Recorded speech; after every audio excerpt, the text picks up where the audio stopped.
That's the sound, the Rolling Stones. That means that the flagship is in the house. Joshua Watt, principal of Memorial Pathway Academy and Garland ISD, Garland USA, ready for this awesome special time of learning amongst all of us educators. And we have an awesome speaker today, author, administrator, coming to you because that's what it's all about. The Sunday show created by Chris and Dean are all about taking out those tools, sharpening them up, and being prepared for Monday, the first day back, making sure that we're all better versions of ourselves, because if we're a better version of ourselves, our kids better version of themselves, and they're the future of this beautiful country.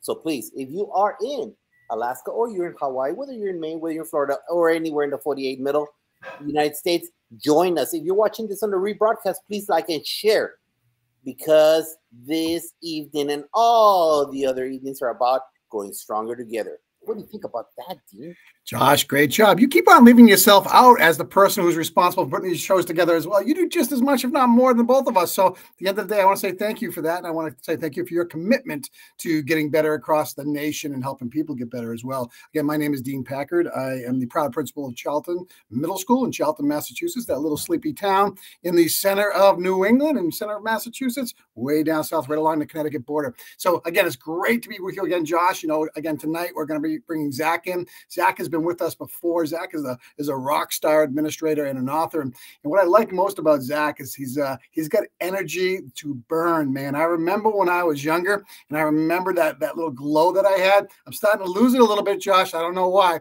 Maybe it's just creeping up on me, that thing called age. But at the end of the day, it takes people who have passion, resilience, and real determination to make schools what they are. And Zach's going to do that for us tonight. So how are you, Josh? Great to see you, man. Well, thank you very much. Yeah, Zach's been on fire. Please follow him on social media. That's the way you get stronger, by getting strong people in part of your PLN, and just beg, borrow, and steal ideas. And I'm doing fabulous. Thank you very much. We're starting our second week of the fourth quarter. You know, we don't got trimesters here in Texas. We got 4 quarters, and we're ready to rock and roll here. Hey, Coach, welcome, Coach Central, to the flagship show. But I'm ready to rock and roll because you know what? I'm excited. We've had more graduates. We're, I think, at 48 graduates. We got brand new 6th graders coming in. It's a hodgepodge. And you know what? That keeps me going, watching those eyes pop as they walk into our campus, the home of the Jaguars. What about you, Dean? Hey, you're just creating the it factor for those students. And again, making that learning community something they want to be proud of. And that's what it's all about. And I see that on your social media posts all the time, Josh. So continue doing that. Yeah, we're starting the our 3rd trimester. And again, we're going right into the next couple of weeks. We'll start our state testing. So it's going to be absolutely crazy in my school. Our school. It's not my school. It's our school. I want to rephrase that. But at the end of the day, we'll be prepared. We'll be ready. And our kids will do the very best they can. But aside from that, look who wants to come in. It's Zach. Zach, welcome back, man. It's great to see you. I know we've had you on before. So let's get right into it a little bit here. Tell a little bit about yourself, where you are an administrator, kind of your origins to getting into education, and how and why you've risen to the level that you're at now. Definitely. Hey, Dean. Hey, Josh. Thanks for having me back on. I am the proud principal at Providence Elementary School in the Solanco School District in Lancaster County, Pennsylvania. So and what I'm really proud about is that's my hometown. So I think there's nothing like serving within your own community. I went to school there. It's sort of interesting. I went to school there and I taught there. I taught at the 9th grade level, and then I taught at the 7th grade level. And then when I got my first administrative job as an assistant principal, it was an area in the northern part of the county. So I spent 4 years there as an assistant principal at the high school level. And then I went to a school, the Warwick School District at Kissel Hill Elementary, where I spent a year and a half. And then actually just this past December, a job opened up, a principal job within my own district. And with my young family, it was just a great opportunity. But I can't be grateful enough for that experience I had outside of my district to learn and grow from so many others. And most importantly, I'm the proud husband to my wife, Carly, and I have 3 beautiful kids, Olivia, Elliot, and Isaac. And we're in the thick of things right now with different activities, getting out of basketball season and then transitioning into softball and baseball.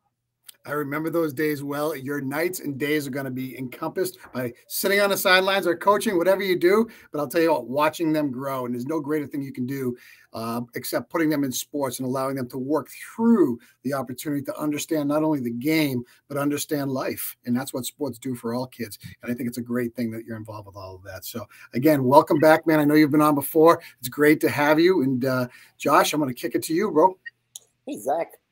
Let's go a little bit deeper into Zach. Hey, who inspires you, brother?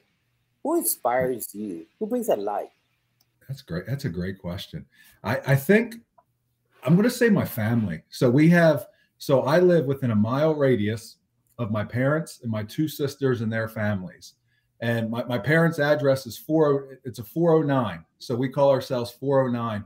And we just continue to encourage one another. And I always say with my parents, there wasn't a day that I didn't know Jesus. So I'm so appreciative for the way that they raised me and the foundation that they built within me. So that's such an encouragement to me. But also there are so many people that I think of. One in particular, his name's Dr. Aiken. He was the superintendent that hired me for my first assistant principal job. And he's been such an encouragement to me. He was one who he's now at a different district, but he's continuing to send me text messages and reach out and continuing to encourage me in my journey. That's awesome, Zach. You know, we always need that inner light that someone inspires us, because as you could see out there in social media and everything that you're doing, you're inspiring so many people. I've been asked about, hey, when is that going to be on? When is that going to be on? Well, that's it right there, brother. Iron sharpens iron. Great job, Zach. And those people that inspired you, Dean. Hey, you know, I love the fact that you're in the same town that you grew up in, and I am too. And there's nothing better than that. And again, at my age, and I'm much older than you, but at 54, I'm saying I remember walking the halls. I remember the teachers. I remember the principals. Now I'm giving back. And to me, that's the greatest gift you can give to your hometown, if at all possible, because you got the history, you got the knowledge, and more importantly, you've got the scope. You can actually, your scope goes way out that web that you can just connect with people, and you get that built-in trust, and that's always great as well. Let's talk about your book a little bit now, and kind of what inspired you to become an author and how you began to write, what that took. I mean, being an administrator is hard enough, not alone trying to go out there and then put time together to write a book. Talk to us a little bit about that. What is the book, and how did you get it started?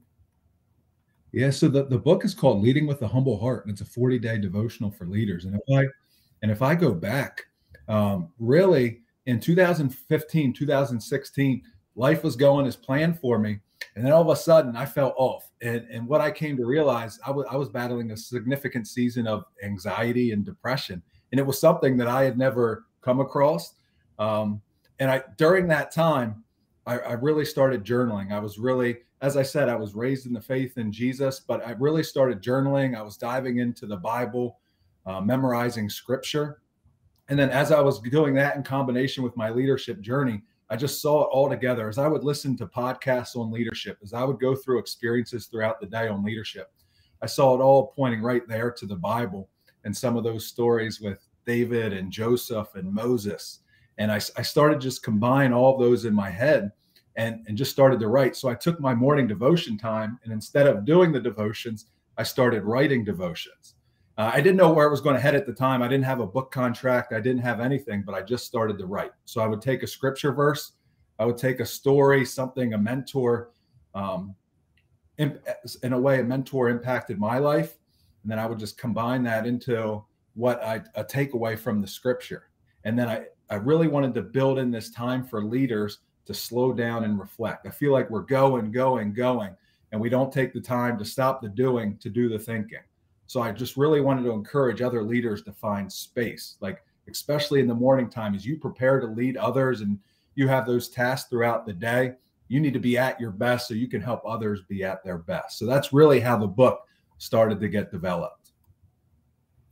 And, you know, it's so true. You know what? Let me just say this, Zach. The good thing about it's a Sunday, you know what? And I was at his house today, and I take my family every Sunday to his house and bring that glory and praise that he brings upon and bestows my sphere of influence.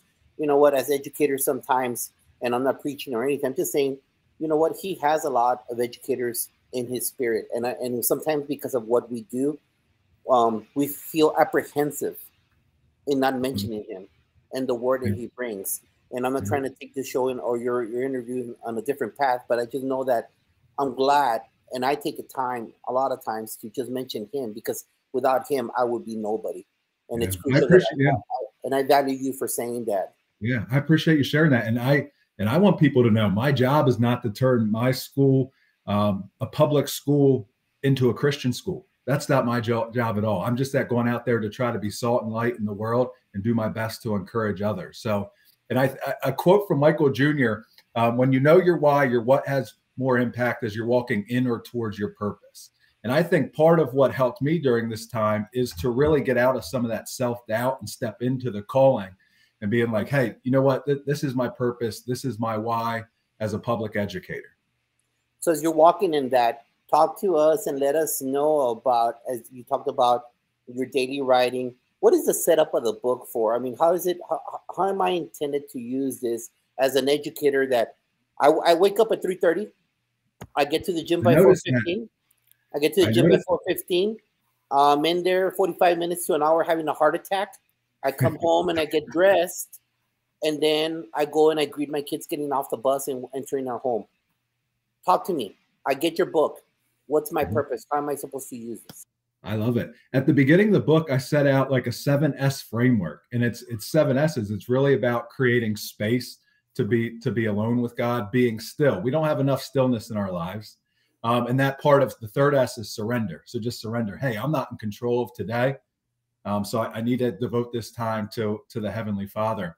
And then studying the Word, and then scribe, journaling, and then supplication, just asking God to guide and direct. And that last S is to go out and serve. I like to throw in a bonus S, and you already do that, Josh, sweat. So get a good workout in to get you going for your day.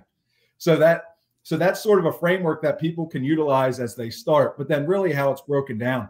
And it's not meant to be long. There's a title for the day. There's a scripture verse. And then usually that first paragraph, I'll go into a leadership story, whether it's something that happened to me, whether a story a mentor told me, a quote from a leader, John Gordon, Andy Stanley. And then I tie it back into the scripture and some of the examples that we saw in the Bible. And what I like to often say is many books inform, but the Bible transforms. And that's why I really lean in then to the scripture throughout the daily devotionals.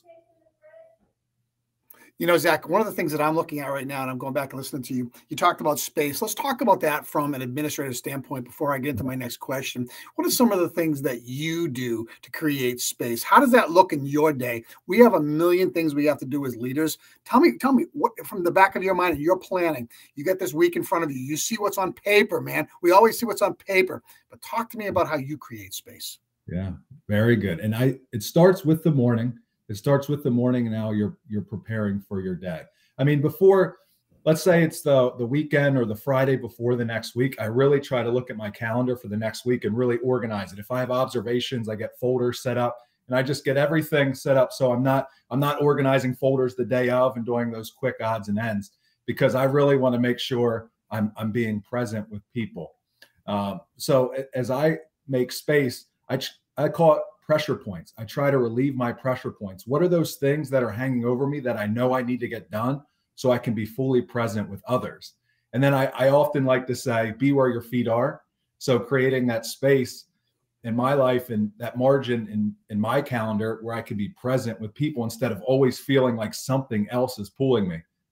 I haven't mastered that, and I don't know if I ever will, but that's something I always look at. And throughout the course of a day, I try to take what are called little moment walks. And I think I might have talked about them last time I was in the show with you, but they're so important to just step away sometimes with the thing we're doing and take a walk through our hallways and just look for those precious little moments. Just this past week, we had a situation where we had a first grader whose parents were unable to get them to school. It's a unique situation. So myself and the school counselor, we went out, we picked up this kid, we brought him to school. And the first thing he did, I watched him walk into his classroom. He hugged his teacher and he hugged his classmates. And to me, that's a little moment that we really need to lean on as we remember our why and our purpose in what we're doing. You know, relationships are always the number one thing in education. Josh and I talk about it all the time. Kids aren't going to care to learn until they know how much you care about them, whether it's their teacher, whether it's their friends, whether it's their principal, whether it's their bus driver, cafeteria worker. It doesn't matter. You have to feel part of that learning community before it happens. Now, switching gears for a second and getting back to this, getting connected with Jimmy Connect EDD Publishing in the writing process. Tell me, how do you go about doing that if somebody wants to write a book? I mean, that's, you know what, that's, you're searching. There are so many publishing companies out there. Talk to me and take us down that road and what that looks like. And I'd like to say everyone has a book inside of them. So I'd encourage anyone listening out there, you have that story, just start putting it down. Start with a little journaling day by day and get that story out there. What I did is I started to write. I basically have this devotional now and I have this vision, but then I didn't know what to do with it. So I reached out to some people that I know had written books, and they guided me to fill out just like a book profile sheet that you can send out to publishing companies that they can look at, literary agents for them to take a look. And nothing was happening. And I started to just put some little things out there on social media. Because at first when I got on social media, I think I was saying what everyone wanted to hear, but then I started to put some of my own content out here.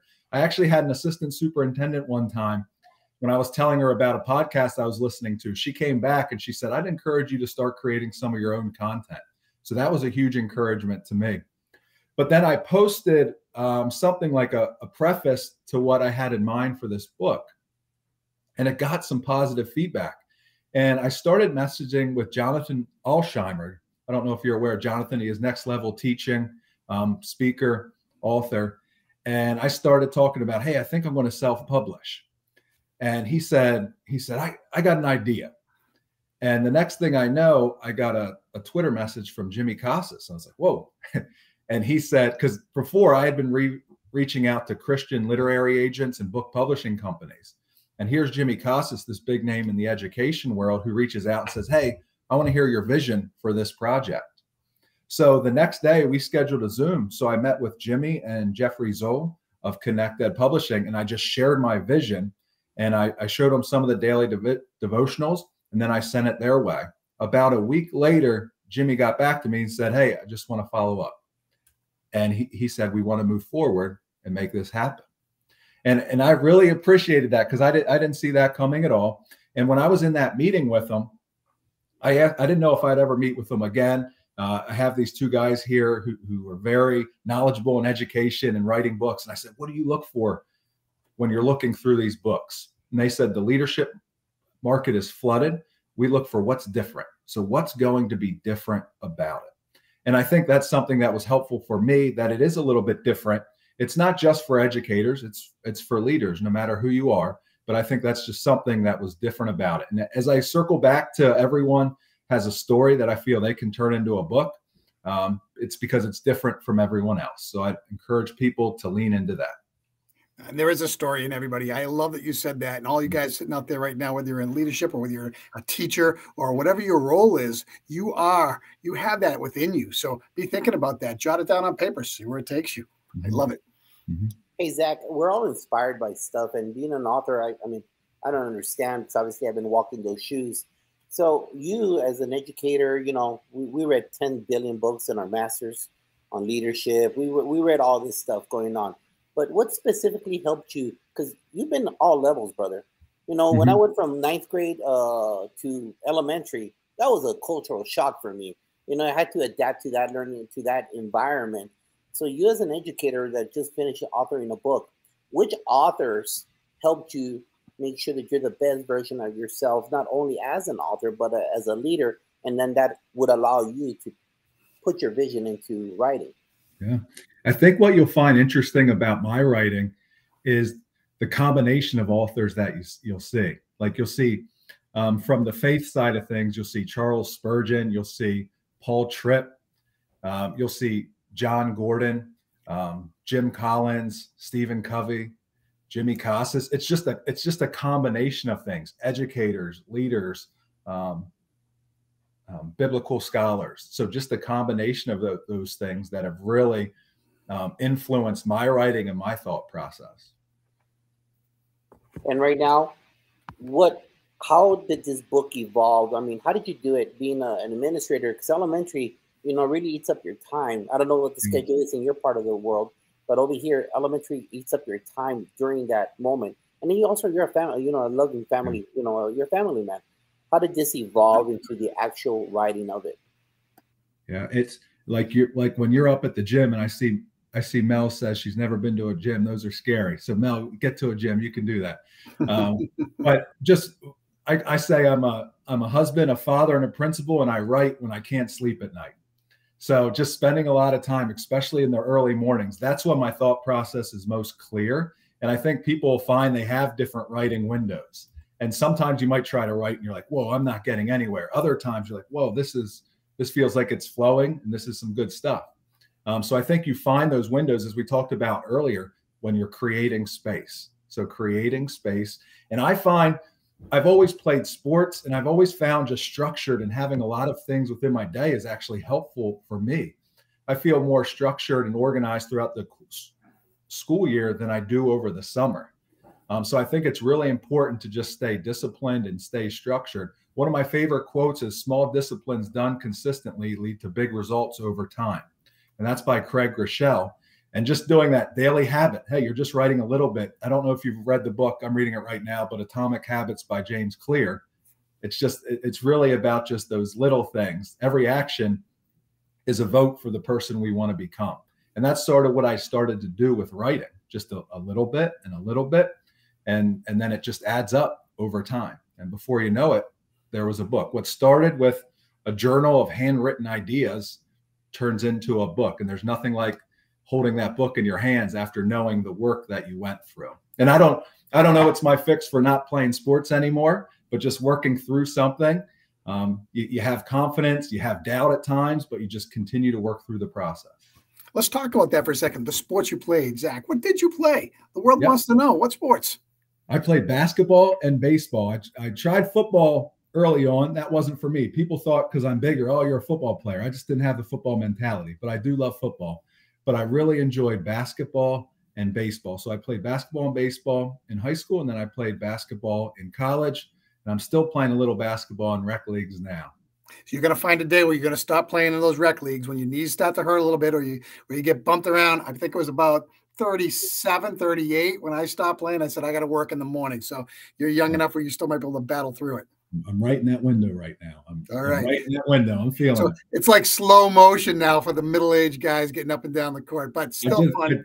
I just told my brother-in-law today, because he's on the team, and we play on Tuesday nights, but he'll still play in between. And I told him right now, I'm recovered by the next week. So I need to stay at one time a week for those basketball games. Good for you, though. That's a great out, too. Again, I'm stopping. You're doing something you love, and that's really important. Hey, so within your book, I mean, what are the major look fors in the book? I mean, if you want to pull out like 2 or 3 really big things that just really, encompass the entire book, what would they be? Yeah, I think the one, I mentioned this verse early on, John 15:5, when Jesus says, I am the vine, you are the branches. Apart from me, you can do nothing, but in me, you can bear much fruit. And I think as leaders, we want to be bearing fruit. It's all about people.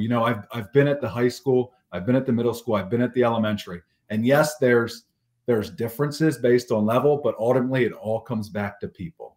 And that's why I really want to encourage leaders to just stay rooted and build that foundation where they can build those pillars of people, and they can get out there and they can prioritize, they can strengthen people in what they do. And I'm a firm believer in my role as an administrator, and I've heard it often, making decisions in the best interest of the kids. And while I agree with that, I think my role is really to make sure I'm taking care and putting teachers in the right spots, that domino effect, so that they can ultimately do that for kids. So John 15:5 is a key piece to this book, just being branches connected to the vine so we can bear that fruit in the people that we lead. I think also I talk about a lot, and you'll see it, our vulnerabilities. And what's interesting, I often talk, whether it's on social media posts, whether it's in the book, just of some struggles that I've experienced. And maybe what mentors have shared with me, or a quote or a song. And I think just people can relate to some of those vulnerabilities. People can relate to some of those weaker areas. So I always love sharing quotes that a superintendent gave to me or a teacher shared with me. And I think that's a part that you'll see throughout the book as well. It's just not me. When I write, there's always going to be a lot of quotes when I write, because whether it's something I read or listened to, or whether it's someone in my life who spoke something to me, I try to include all of that, and then how my thoughts go from there. Great stuff. So Zach, I'm going to ask you one question, but it's going to be broken down into 3 parts. And I want to see your face every time I ask you this, all right? All right. So in regards to response to the book, how did your parents feel? My parents?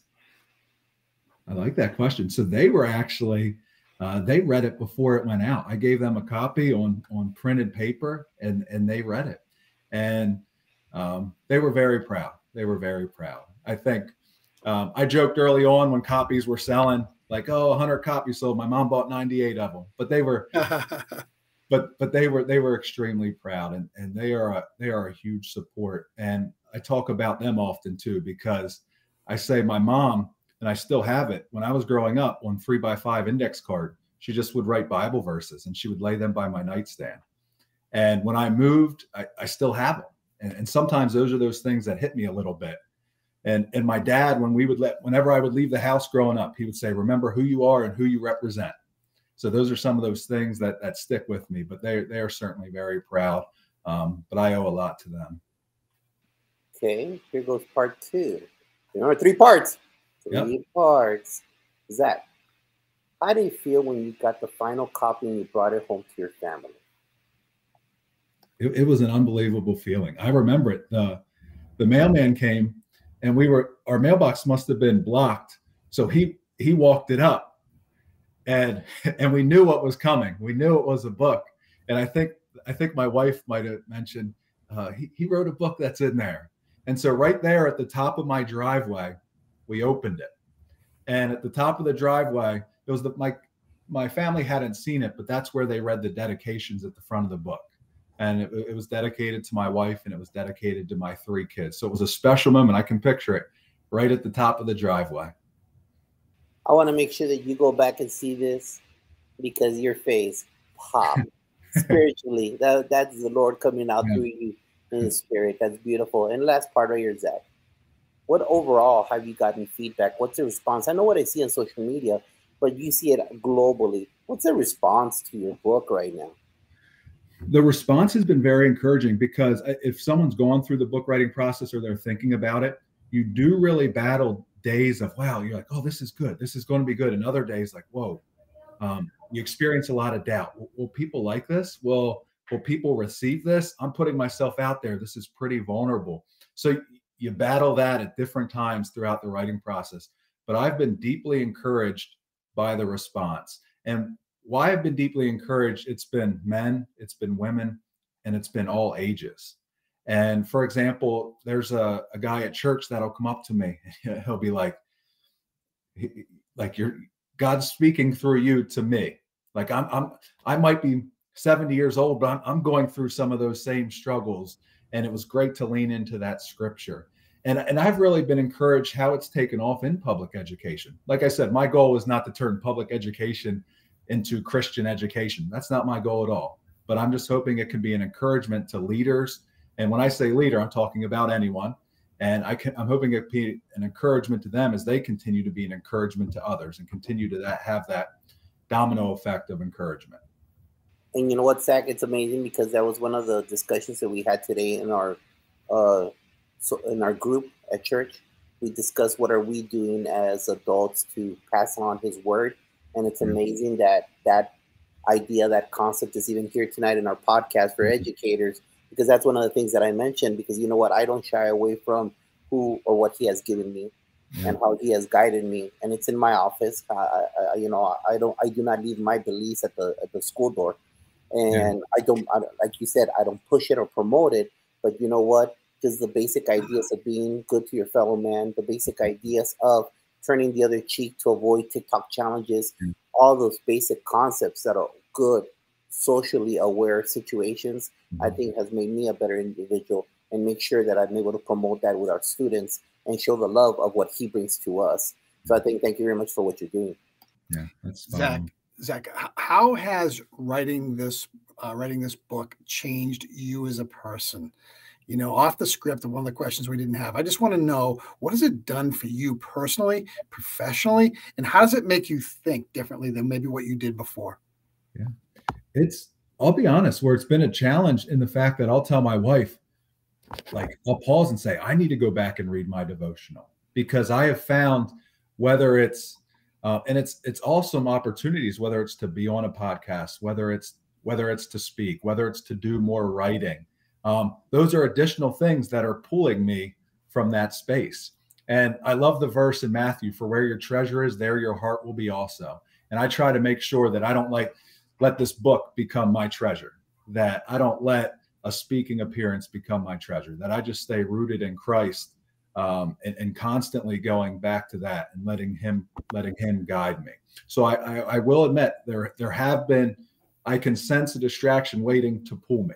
So I'm very self-aware of that and continuing to work through that. But as I said, awesome opportunity. I've been able to connect with a lot of different people through podcasts and through speaking, and just falling in love with writing. I really do enjoy writing. It actually started in my doctorate program, when you start chipping away, and before you know it, you have this huge dissertation. You're like, whoa, how did I get here? And that's where that small disciplines mindset comes into play. So I still enjoy writing, currently working on a project that you may see over the next couple of months. But I've been really encouraged, like I said, by the feedback and the opportunities that it's opened up, but also being extremely realistic that I need to stay grounded and making sure I'm leading the people right in front of me, my family right here, and then the school where I'm the principal, not getting pulled out and trying to lead in other areas if I'm failing to lead. So I think in a way, it also adds accountability to me. And I need that accountability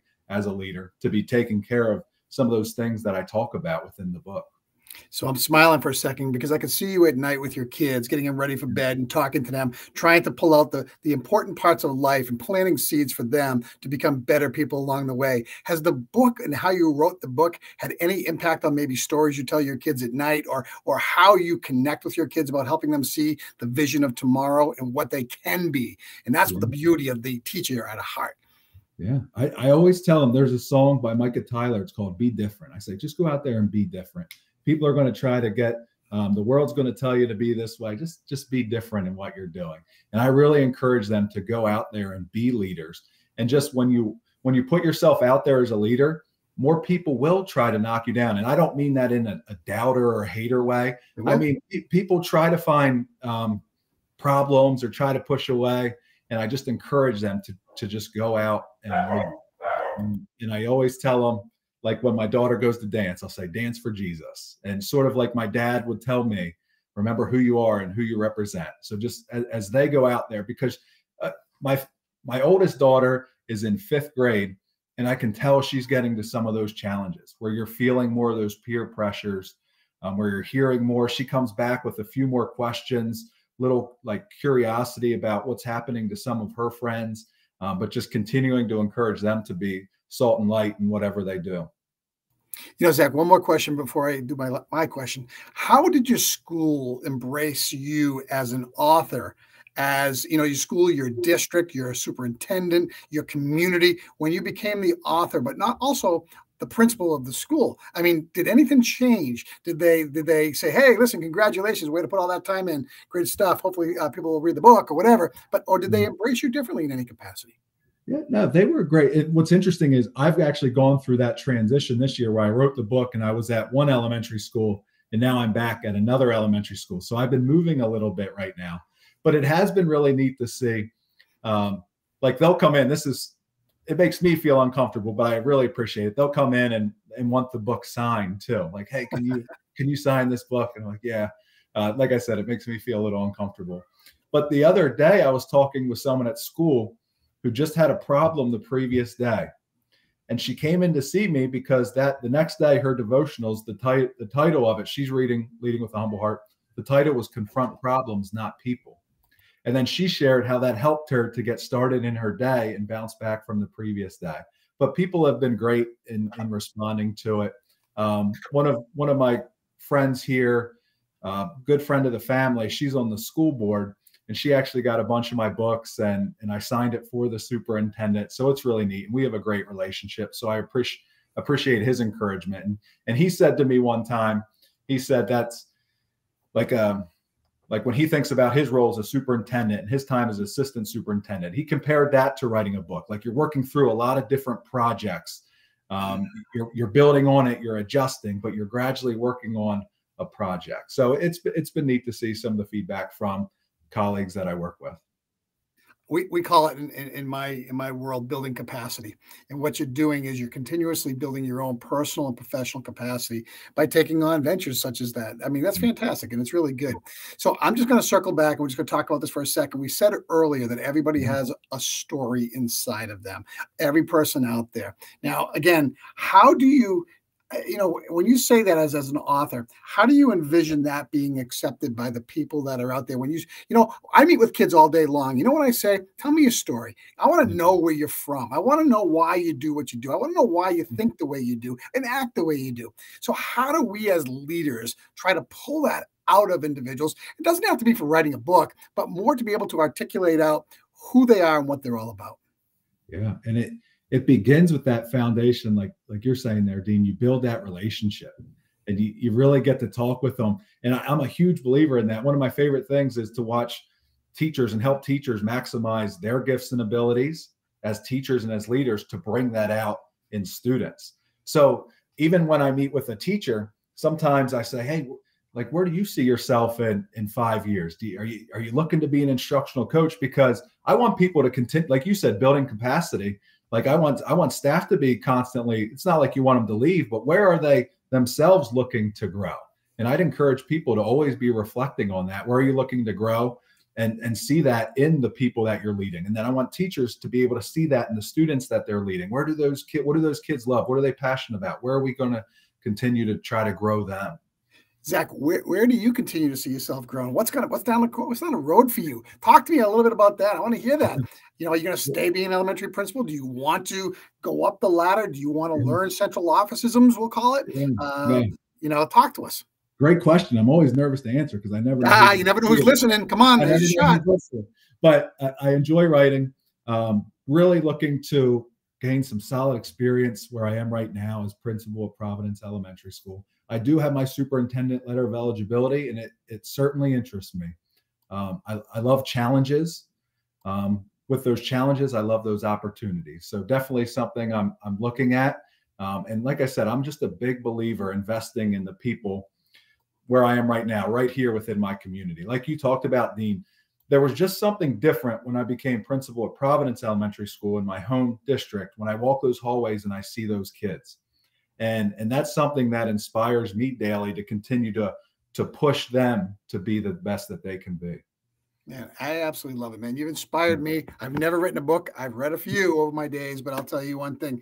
Someday, Josh, I think it might be a good idea to take all the people we've had on and put a smorgasbord together and crank one out from unlocking the middle, what it means in education to be able to build from the middle up or the middle down. So, hey, again, really good stuff. Any closing thought for us, Mr. Administrator Zach Arthur? Anything you'd like to give us in a closing thought here? I'd encourage people, and I feel like we've come back to this point. If you're sitting there thinking about writing something, I'd encourage you to start. Find that story that's inside of you. I heard John Gordon said it this way, and this really directed me.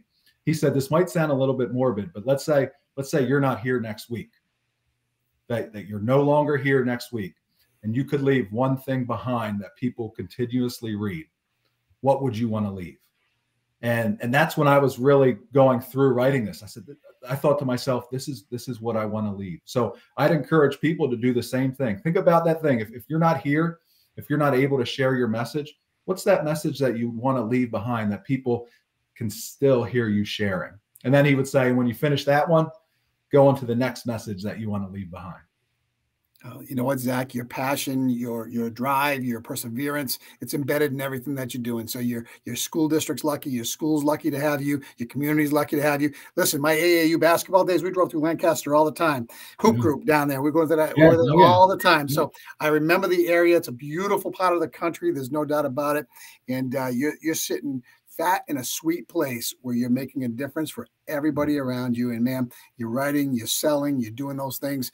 That's what great leaders do. Josh, I mean, tell me something. Tell me something else. I mean, it's right there. I got you, and that's 100% true. Hey, I wrote that down. I'm going to be using that. I'm stealing that.